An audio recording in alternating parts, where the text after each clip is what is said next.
Olá, tudo bem? Mais um bloco de revisão para o Tribunal de Justiça de São Paulo. Eu sou o professor Ferdinando Scremin, é uma honra ter você aqui conosco. Vamos lá então para atos administrativos. O que é importante nós diferenciarmos atos de fatos administrativos e entender o seu conceito à luz do direito público. Porque o ato administrativo ele é uma espécie de ato jurídico, não é? Ato jurídico é o gênero, ato administrativo é a espécie.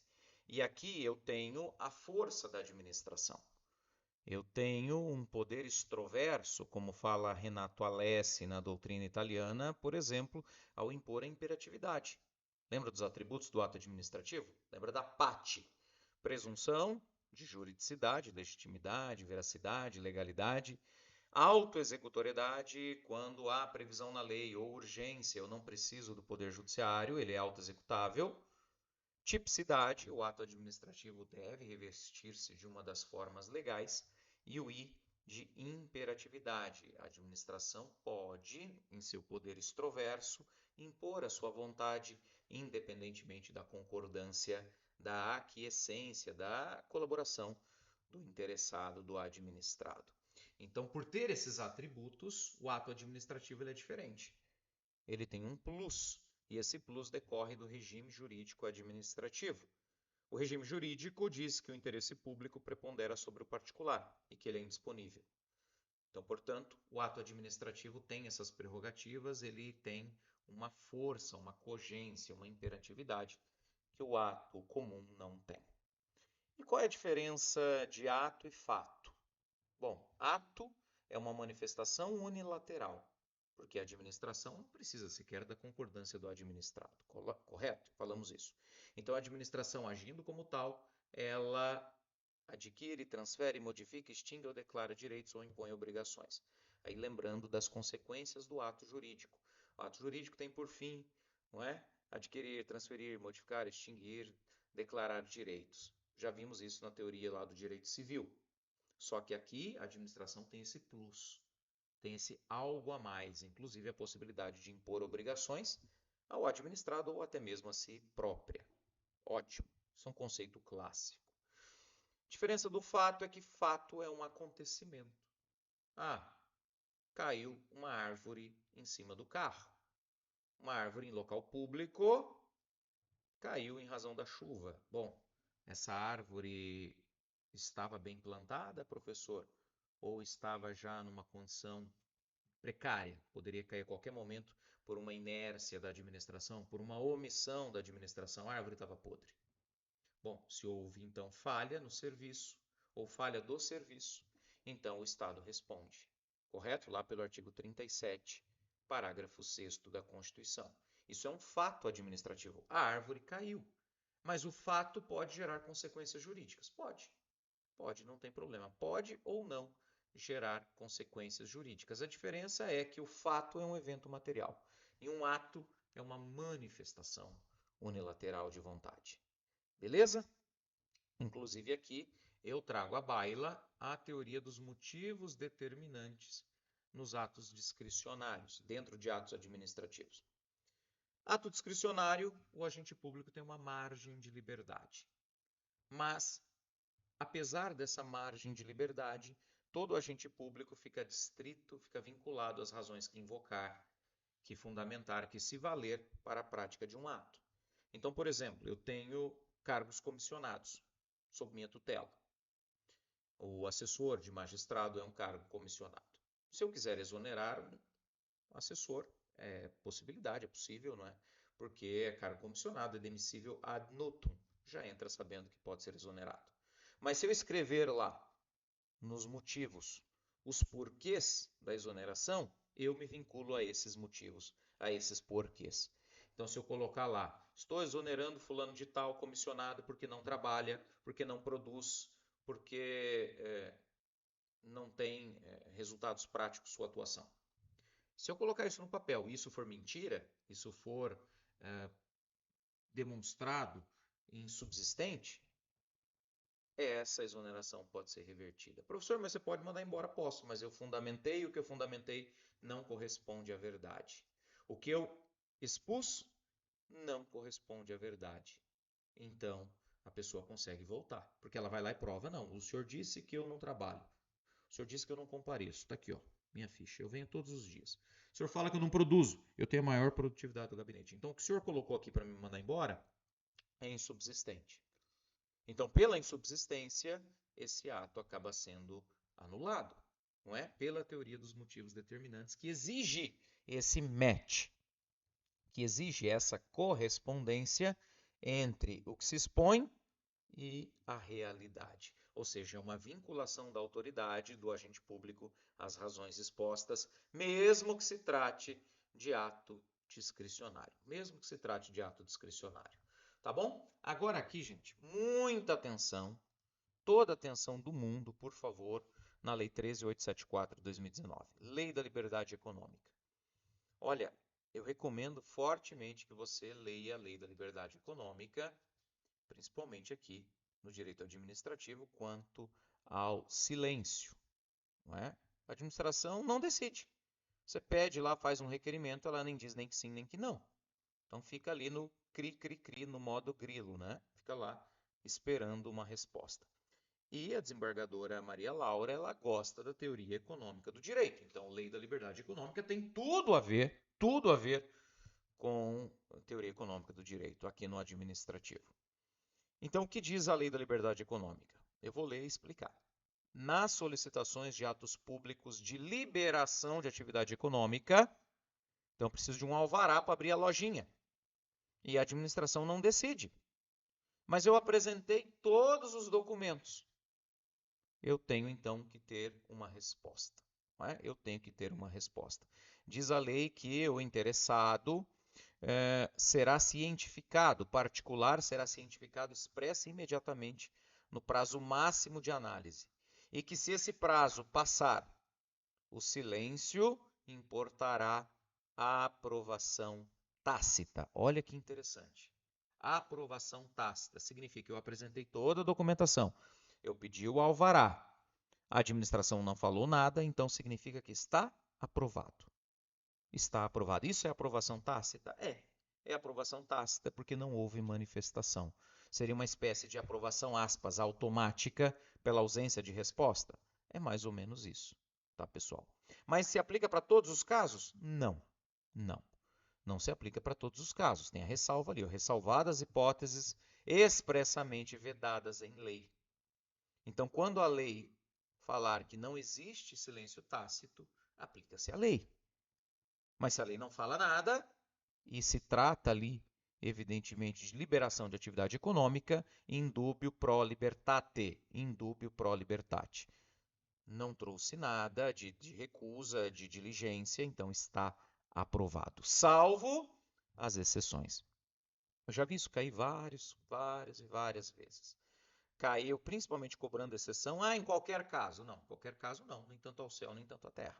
Existe aprovação tácita na liberação econômica, liberação de atividade econômica? Sim, mas ela é indistinta, aplica em qualquer situação? Não, salvadas as hipóteses vedadas em lei. Tá bom? Aqui eu chuto que a lei da liberdade econômica pode cair no seu concurso. Tá bom? Agora, extinção dos atos, né? Vamos falar um pouquinho sobre a extinção. Bom, ela pode se dar por vontade do administrado, eu não quero mais, eu renuncio ou eu recuso, não quero mais, não é? Renúncia, por exemplo, o servidor pede exoneração, está renunciando ao cargo. É um ato extintivo, não é? Extintivo em relação a ele. Ou a recusa, eu recebo uma autorização, mas eu não quero, eu recuso formalmente, então também extingue o ato. Ou o que é mais comum, pode se dar por ato da administração. E aí vem as hipóteses, e as hipóteses caem muito, tá bom? Caducidade. Eu falo que caducidade lembra ilegalidade. O administrado pega lá, por exemplo, o seu alvará e descumpre todas as condições. Então, esse ato será caduco, aspas, né? Incidirá em relação a ele a figura da caducidade. Você tem lá um ato discricionário, você tem lá, por exemplo, uma autorização. A autorização é discricionário, é precário, autorização de pesca, uma autorização para exercer alguma atividade e descumpre todas as regras daquela autorização. Então, a autorização será objeto de caducidade. Tá bom? Caducidade lembra ilegalidade. Essa ilegalidade é superveniente por descumprimento do interessado. Beleza? Contraposição. Eu tenho atos colidentes. Um ato colide com o outro. Daí o nome contraposição. A exoneração se contrapõe à nomeação. Tudo bem? A exoneração é contraposta à nomeação, porque a nomeação faz o servidor público ingressar na administração pública, o interessado em ingressar na administração pública, e a exoneração desliga. A ideia de contraposição é isso, ó, de choque. Lembra dessa imagem. Faça imagens mentais. Já a cassação, na cassação, eu tenho descumprimento dos requisitos pelo beneficiário. E aí faz lembrar um pouquinho, né, sobre a sua semelhança com a caducidade, né? Mas na caducidade eu tenho uma ilegalidade superveniente. Na cassação eu descumpro os requisitos. Eu tenho lá, por exemplo, para ser CAC, aquela questão de armas de fogo, que desferir não sei quantos tiros por ano, frequentar tantas vezes o clube de tiro por ano, eu não cumpro. Então o CAC vai ser cassado. Tá bem? Vai ser cassado porque eu descumpri as regras. Na caducidade eu tenho uma ilegalidade superveniente. Tudo bem? E sempre a discussão ali de anulação e revogação, né? Súmula 473 do STF, anula-se algo que é ilegal, revoga-se por inconveniência, né? Revoga-se por motivos de conveniência e oportunidade. A anulação, ela retroage, a revogação não retroage. O que eu ia acrescentar para vocês é darem uma olhadinha no estudo de impacto anulatório da lei de licitações, no estudo de impacto anulatório da lei de licitações, tá bom? Isso aí tá lá, viu, pessoal? Disposto expressamente na lei, olha só.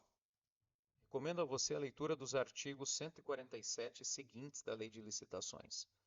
Fala de vários aspectos que devem ser analisados na nulidade dos contratos: impactos econômicos, financeiros, riscos sociais, ambientais, de segurança, motivações sociais e ambientais, custo de deterioração, custo de desmobilização. Às vezes, é melhor você dar continuidade a um contrato, embora padeça de ilegalidade, e apurar as responsabilidades, do que simplesmente tornar aquele objeto contratado um elefante branco. Fica lá, perecendo ao tempo, né? Você já viu com certeza hospitais públicos abandonados, obras públicas abandonadas. Então, às vezes, o abandono decorrente da nulidade é mais oneroso do que a continuidade do contrato. Claro, vai aplicar multa, vai, enfim, sanções decorrentes do poder disciplinar, tudo isso é objeto de sancionamento, não tem problema nenhum. Mas é importante que você dê uma olhada no estudo de impacto anulatório, artigo 147 seguintes, como elemento de uma análise econômica do direito. Olha só que eu estou focando e levando todos os conteúdos para o objeto de estudo da desembargadora Maria Laura, tá bem? Análise econômica do direito é um tema de forte estudo da desembargadora. Então, como as questões ali estão a cargo dos membros da banca, como aqui estudo de impacto anulatório tem tudo a ver com análise econômica, beleza? Dá uma olhadinha lá no artigo 147 até o 150 da Lei de Licitações, a Lei 14.133. Inclusive, ó, o artigo 148 fala: declaração de nulidade do contrato requererá análise prévia do interesse público. Tudo bem?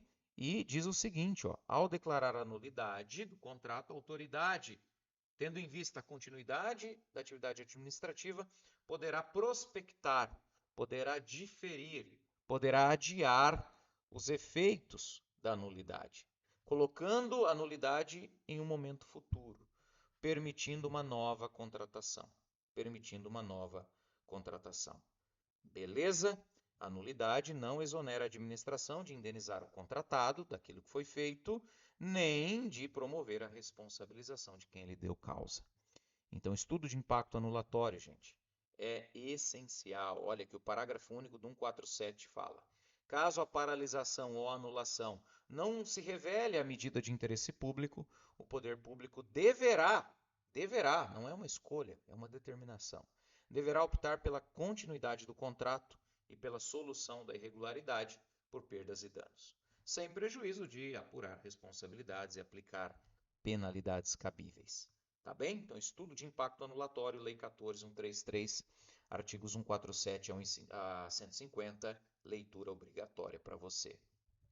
Agora aqui, poderes administrativos. Os poderes são instrumentais. São poderes, deveres ou deveres, poderes. Porque para bem realizar as atividades administrativas, para bem fazer, exercitar a função administrativa, a administração precisa de ferramentas, precisa de instrumentos, precisa de poderes. Então a ideia de poderes é isso. Assim como o dentista tem os seus instrumentos, tem o seu instrumental, assim como o médico cirurgião tem o seu instrumental, o advogado, a advogada tem o seu instrumental, com a administração pública isso não é diferente. E aí nós temos todos aqueles poderes, poder hierárquico, poder normativo ou regulamentar, poder disciplinar, poder de polícia. Vamos fazer uma análise breve de todos eles. E sempre caem poderes administrativos, gente. Sempre caem, tá bom?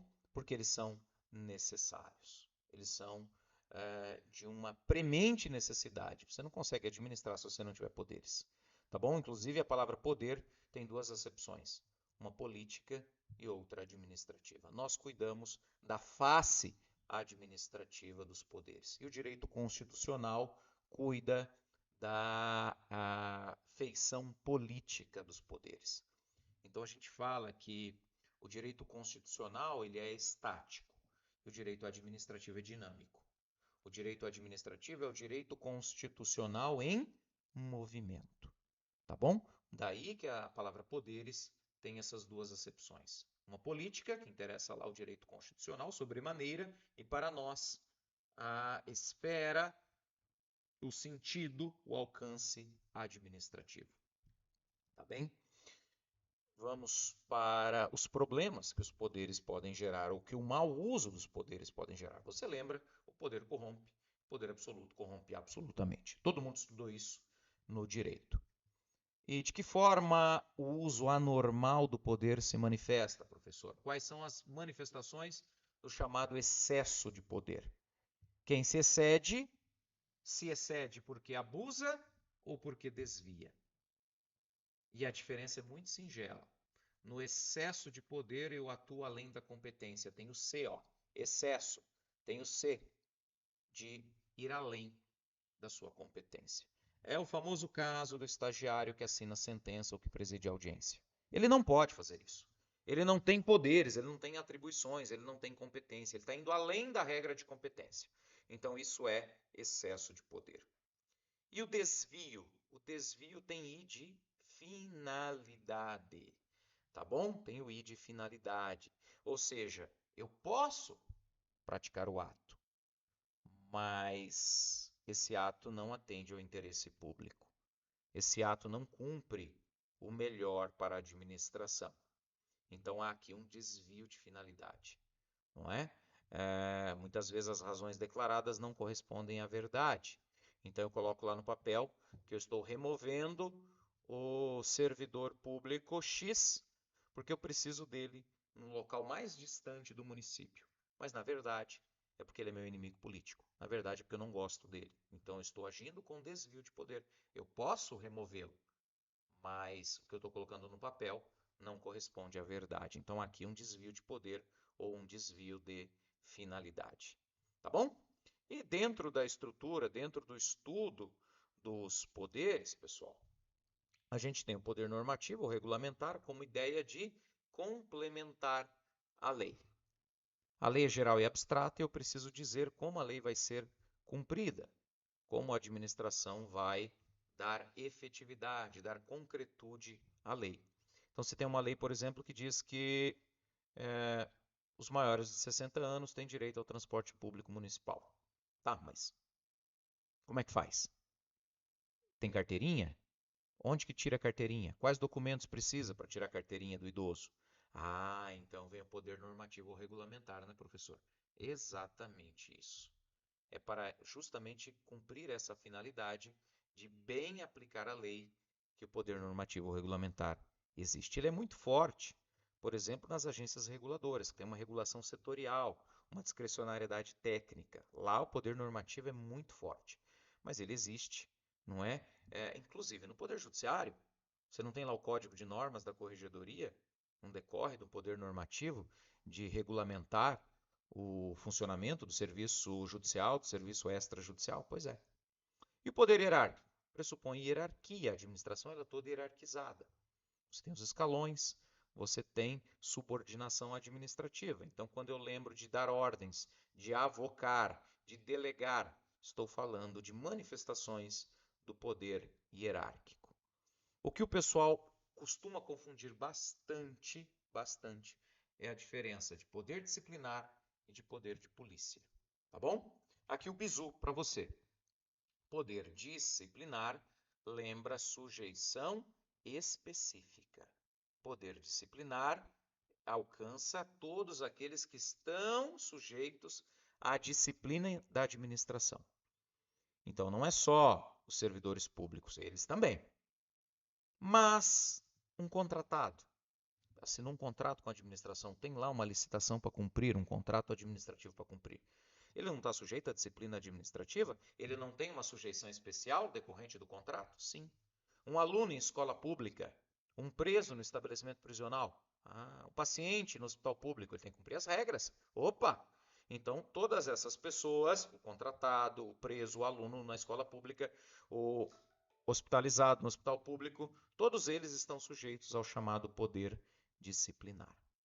Então, uma sujeição especial, uma sujeição específica, ou poder disciplinar, disciplina interna. Poder disciplinar lembra disciplina administrativa.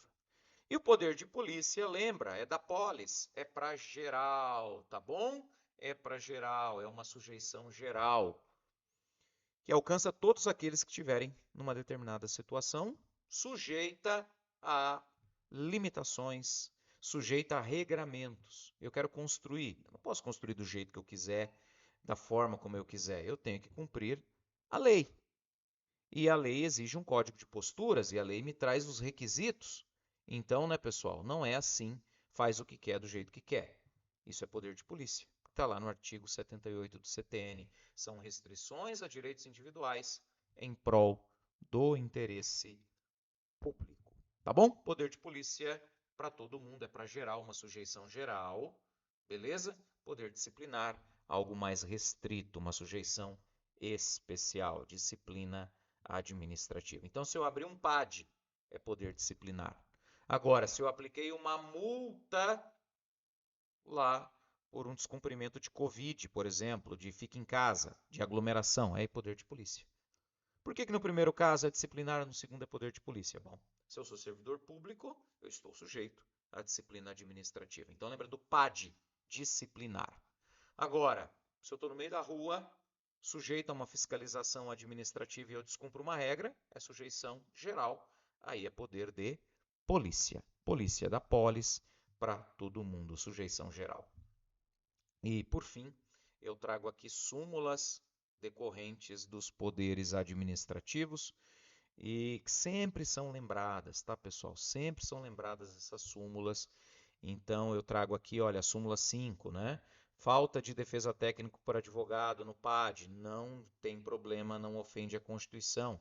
A defesa pode ser feita por um colega.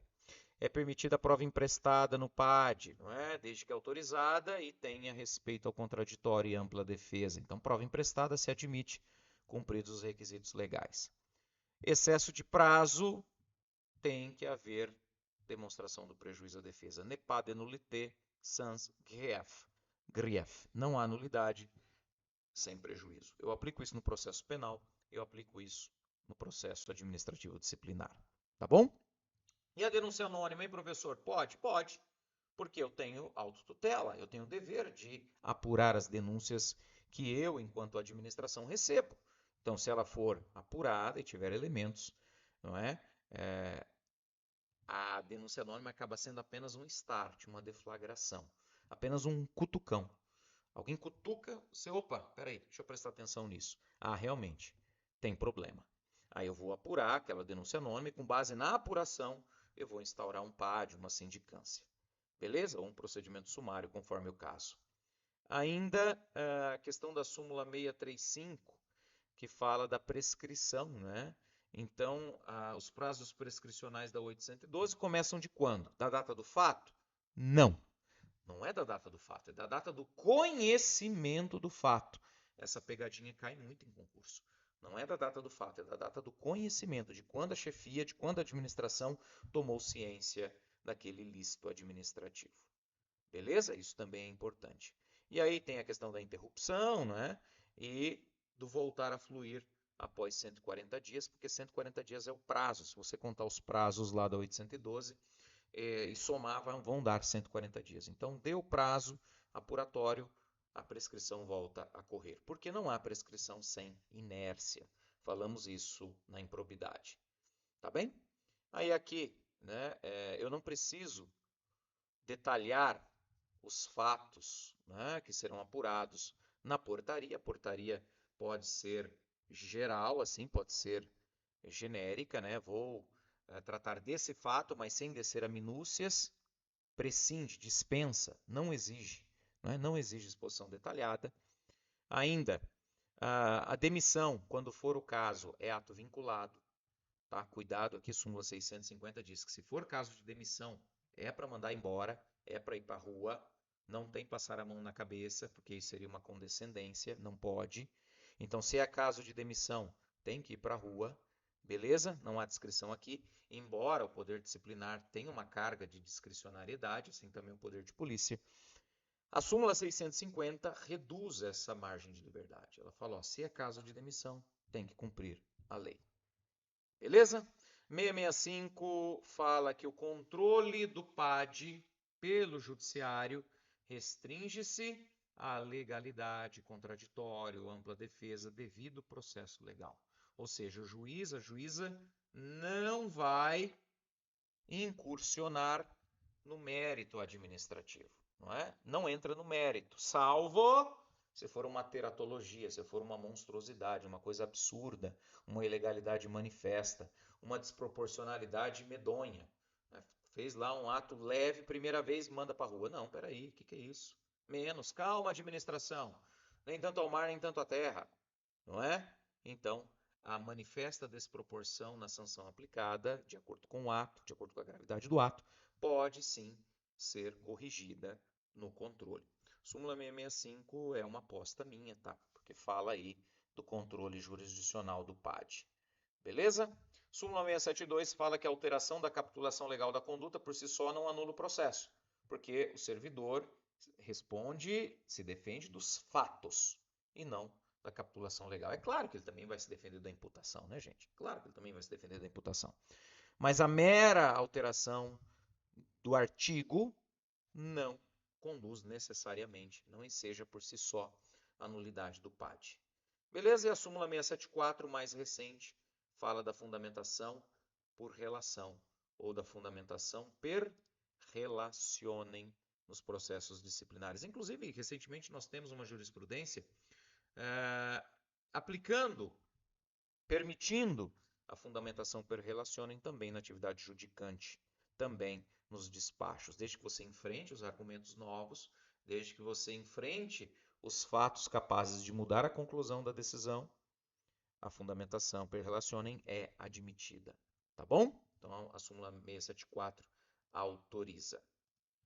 Para a gente terminar o processo estrutural, tá bom? O Estado, juiz, judiciário, pode impor obrigações ao poder público, vaga em creche, remédio, cirurgia, quanta coisa que diz respeito a problemas estruturais, não é? Então, quando você, enquanto Estado, juiz, enquanto judiciário, está realizando direitos fundamentais, que é uma função precípua da administração, é o novo regime jurídico administrativo voltado à conformação dos direitos fundamentais, isso não é ativismo. Isso não viola a separação dos poderes. Agora, em vez de tentar determinar Pontualmente, o que deve ser feito é melhor estabelecer um plano de trabalho, porque um plano de trabalho vai enfrentar o problema como um todo e não apenas aquela situação específica. Tudo bem? Então eu tenho que propor um plano de trabalho, a administração tem que apresentar esse plano já um cronograma, com soluções adequadas, com meios adequados a resolver a desconformidade estrutural. E aí, no caso de saúde, existem várias soluções, não é? Remanejamento de recursos humanos, contratação de OS, OCIP, terceiro setor, enfim, várias formas de se enfrentar o problema. Processo estrutural, resolução global dos problemas, já caiu na magistratura de São Paulo e é sempre uma aposta. Valeu, gente. Com isso, nós concluímos a nossa revisão. Espero que você tenha gostado. Um abraço. Tchau, tchau.